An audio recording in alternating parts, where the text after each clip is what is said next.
कार्यक्रम के पुण्यार्जन श्री विनोद कुमार जैन, मंजू जैन, अजय ऋतु जैन गुरुग्राम, श्री राकेश जैन, पूनम जैन, संभव गौरी जैन, साक्षी साहिल गुप्ता, वंशराज यशराज जैन, एडन आर्यान गुप्ता, करियप्पा मार्ग सैनिक फार्म दिल्ली 62। श्री 1008 वासुपूज्य दिगंबर जैन मंदिर गांधीनगर दिल्ली 32 श्री पवन जैन वस्त्र भंडार के सहयोग से। Engineer Anil Jain, Anika Jain, engineer Archit Jain, Swati Jain, Agamya Jain, Shyam enclave Delhi, Shri Rajendra Kumar Jain, Sushma Jain, Nipun Jain, Prerna Jain, Paridhi Jain, Pakhi Jain, Nevan Jain, 19/101 Rajpur road, civil lines Delhi. स्वर्गीय सरिता जैन की स्मृति में सोहन पाल जैन, भीम गली, विश्वास नगर दिल्ली 32। श्री संजय जैन, निधि जैन, आयुष अस्मिता, बनारसी दास स्टेट दिल्ली।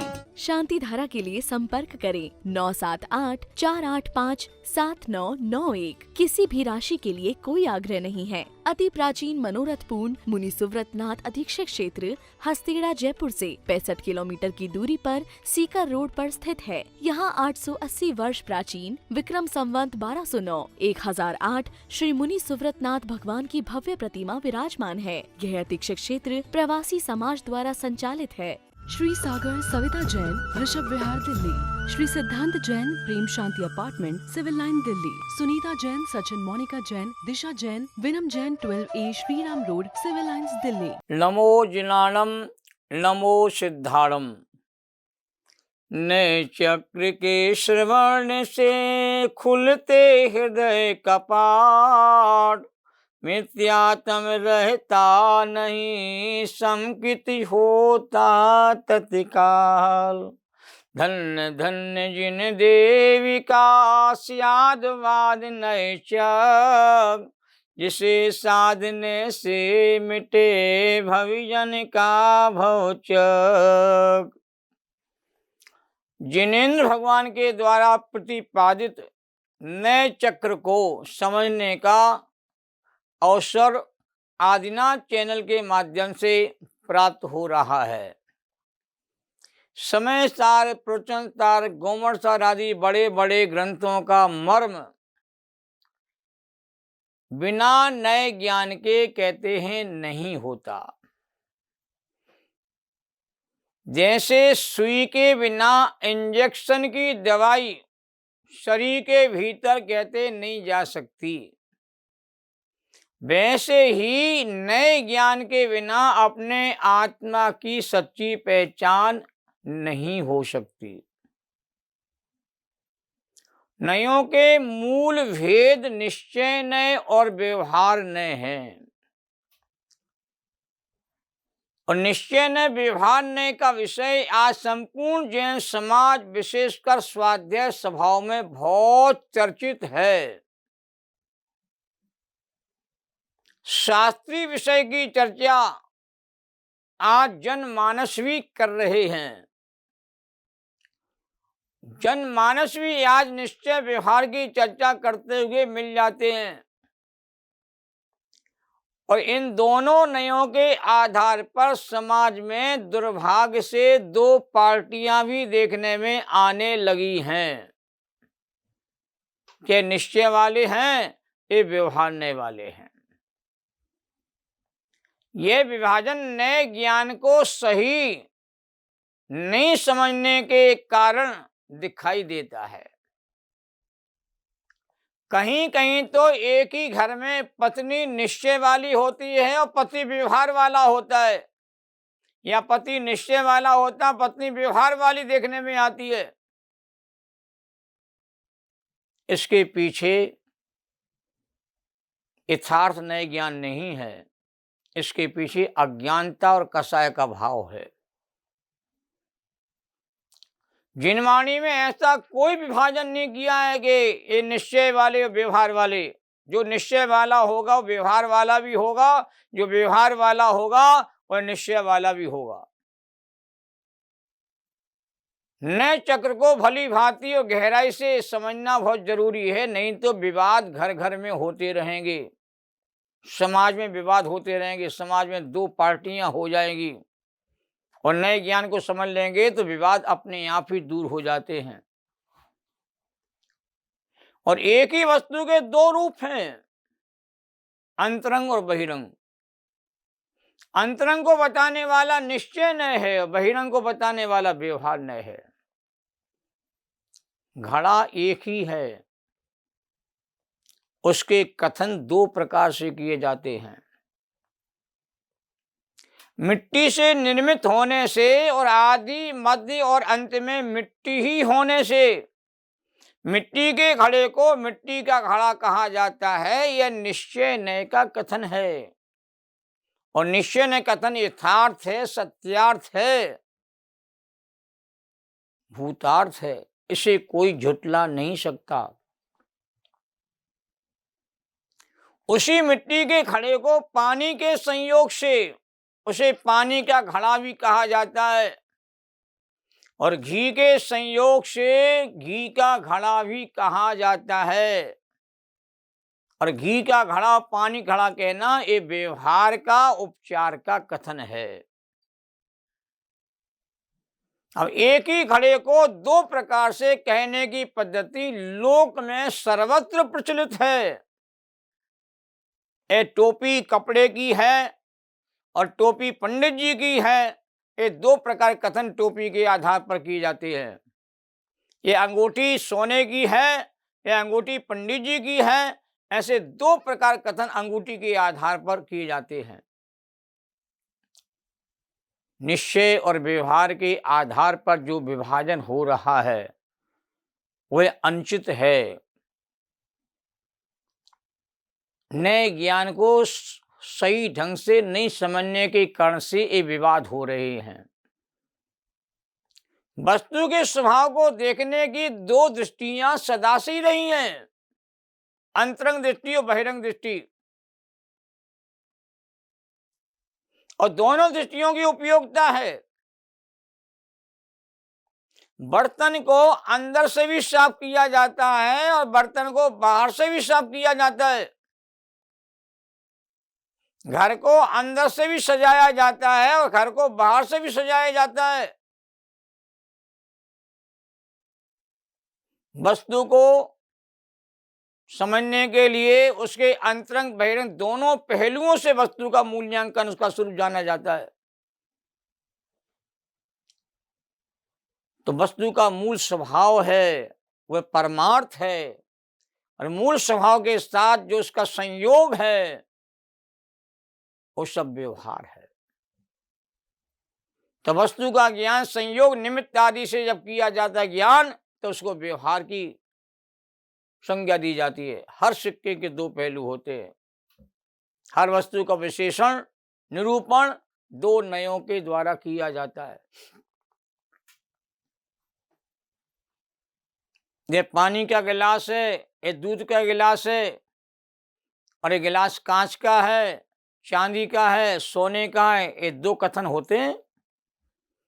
अब चांदी के गिलास में पानी रखा हुआ है तो पानी का गिलास कहा जाता है, पर पानी का गिलास तो कोई बनते ही नहीं भाई। वो गिलास तो चांदी से निर्मित है, चांदी का गिलास कहलाता है। तो चांदी के गिलास को चांदी का गिलास कहना जानना ये परमार्थ है। और चांदी के गिलास में दूध या पानी रखा हुआ, दूध का गिलास पानी का गिलास कहा जाता है, ये व्यवहार है, उपचार है। एक की भी उपेक्षा करने से वस्तु स्वरूप स्पष्ट नहीं होता। न व्यवहार ने उपेक्षा करने योग्य है, न परमार्थ उपेक्षा करने योग्य होता ही नहीं है। परमार्थ तो मूल है और मूल का जो सहयोगी है, सहायक है, वो व्यवहार कहलाता है। क्या बिना पैकिंग के माल घर में सुरक्षित आ सकता है? जरा विचार करो। कदापि नहीं। पैकिंग माल का सुरक्षा कवच है। पैकिंग माल नहीं है, माल का सुरक्षा कवच है पैकिंग। व्यवहार पैकिंग है और बिना मिलावट का माल जो है वो निश्चय है। आगम ग्रंथों में निश्चय व्यवहार न्याय की बहुत परिभाषाएं दी गई हैं।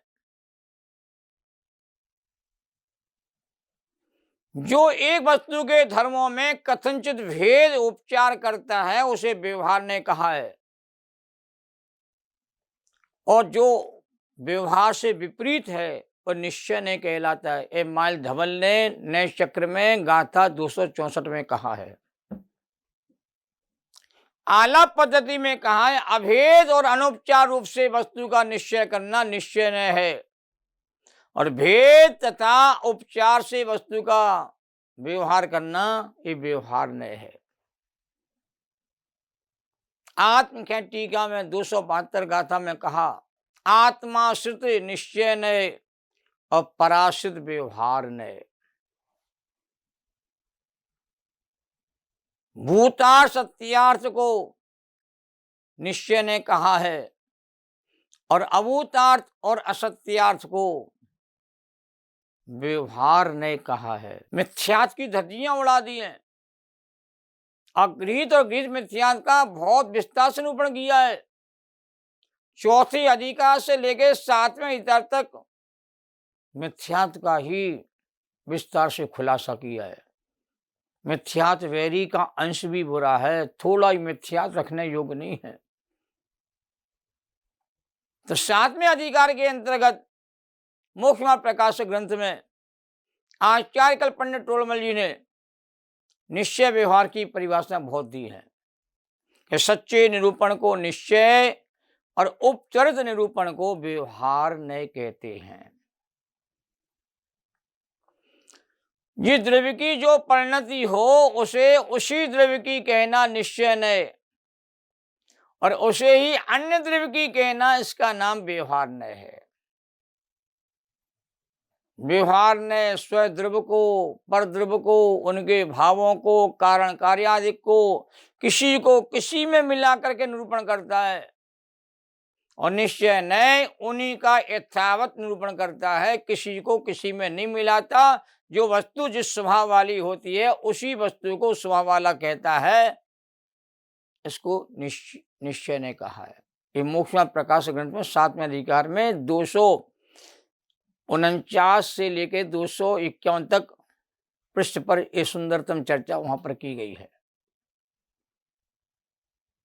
और समय सार गाथा 27 में कहा आचार्य कुंद स्वामी देव ने, व्यवहारिण्यो भासदि जीवो देहो यहवदि खलु इक्को न दुर्निश्चयस्य जीवो देहो या कदा विएकट्ठो।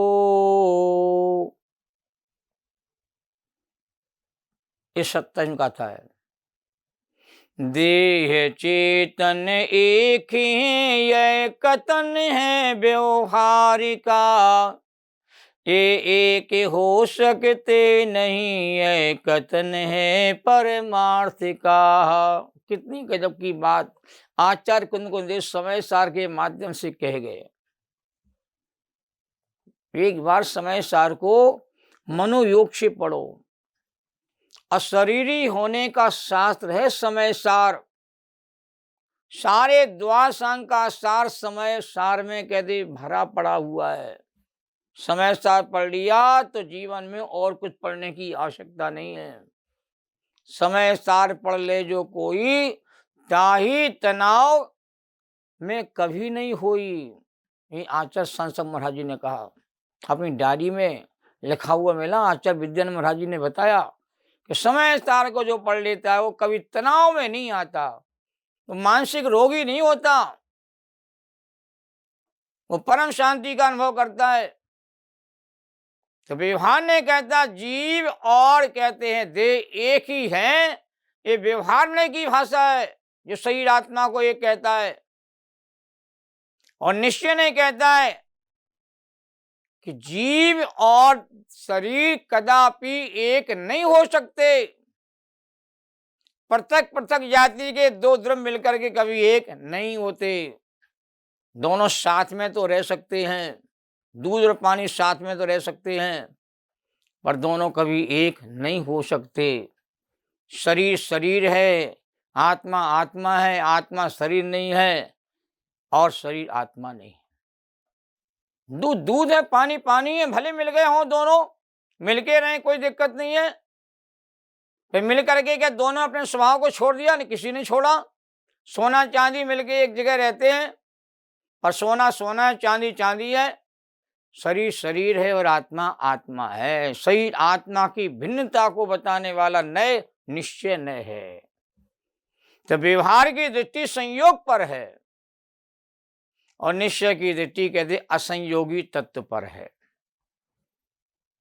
एक में भेद करना व्यवहार है और दो को एक कहना भी व्यवहार है। व्यवहार के दो काम। पहला काम क्या है कि अभेद में भेद करना, ये व्यवहार का काम है। पहला काम तो ये है। दूसरा काम क्या व्यवहार का कि दो द्रव्यों को एक कहना, ये व्यवहार का काम। शरीर आत्मा दोनों को एक कहना, ये व्यवहार का काम है। और दो को भिन्न भिन्न जानना, ये निश्चय का कार्य है। और एक में भेद नहीं करना और अभेद में भेद नहीं करना, ये निश्चय का कार्य है। क्योंकि निश्चय का विषय अभेद है और व्यवहार का विषय भेद है। ज्ञानी आत्मा के चार दर्शन ज्ञान, ये तीन भाव व्यवहार से कहे गए हैं समय सार की 7वीं गाथा में। और निश्चय से ज्ञानी के ज्ञान भी नहीं, चाहते भी नहीं और दर्शन भी नहीं। ज्ञानी तो एक शुद्ध ज्ञायक रूप ही है। व्यवहार ने आत्मा में ज्ञान दर्शन आदि का भेद करके समझाया, परंतु आत्मा भेद रूप नहीं है, अभेद है।